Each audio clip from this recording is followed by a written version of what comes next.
जिन ताबूतों को पिता के कंधे द्वारा उठाया जाता है उनका वजन सबसे ज्यादा होता है। दक्षिणी इनार का मिनाब शहर इसी असहनीय बोझ तले अब पूरी तरीके से दब चुका है।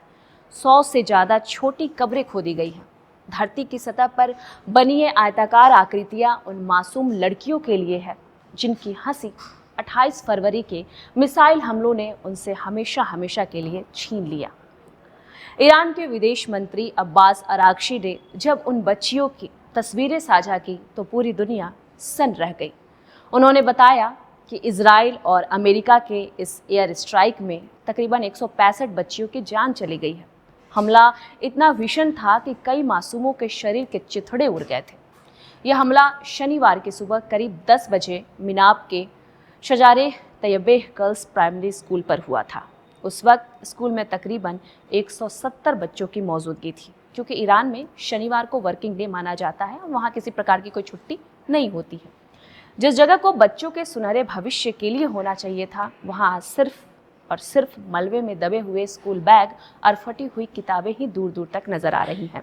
शुरुआती खबरों में मौत का आंकड़ा कम बताया गया था, लेकिन जैसे जैसे मलबे को हटाया गया तबाही की परतें खुलती गई। शनिवार शाम तक स्टूडेंट्स की संख्या 108 थी, बाद में ये बढ़ता गया और रविवार तक यह आंकड़ा बढ़कर 165 हुआ और अंतिम आंकड़ों के अनुसार यह संख्या 185 तक भी पहुंच गया।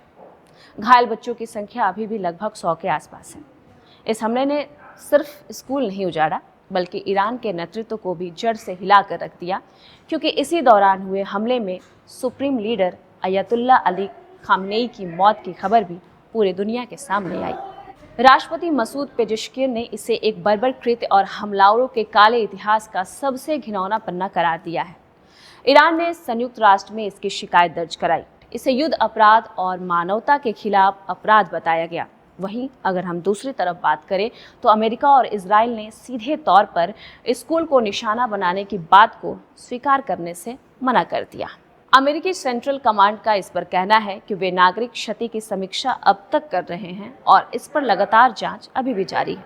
लेकिन सवाल यही है कि क्या ये हमला अनजाने में हुआ था या फिर कोई सोची समझी साजिश थी।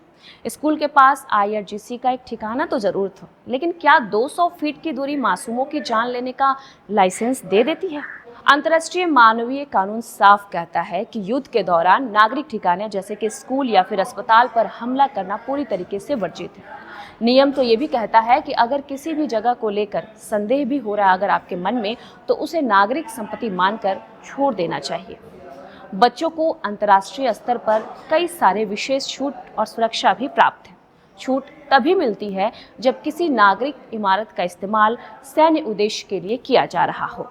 लेकिन मिनाब के इस स्कूल के मामले में अब तक ऐसा कोई भी सबूत नहीं मिला है कि वहाँ किसी भी प्रकार की कोई सैन्य गतिविधि भी चल रही थी। वैसे भी युद्ध के मैदान में जब मिसाइलें चलती हैं तो वे सरहदों के साथ साथ इंसानियत को भी तार तार कर देती है। मिनाब की वो खाली कब्रें और चौक से बने वो निशान आज पूरी दुनिया के ज़मीर से सवाल पूछ रहे हैं कि लोकतंत्र में जनता के जनादेश और आत्मसम्मान का ये हनन अब बर्दाश्त से बाहर है। आखिर उन 185 मासूमों का क्या कसूर था।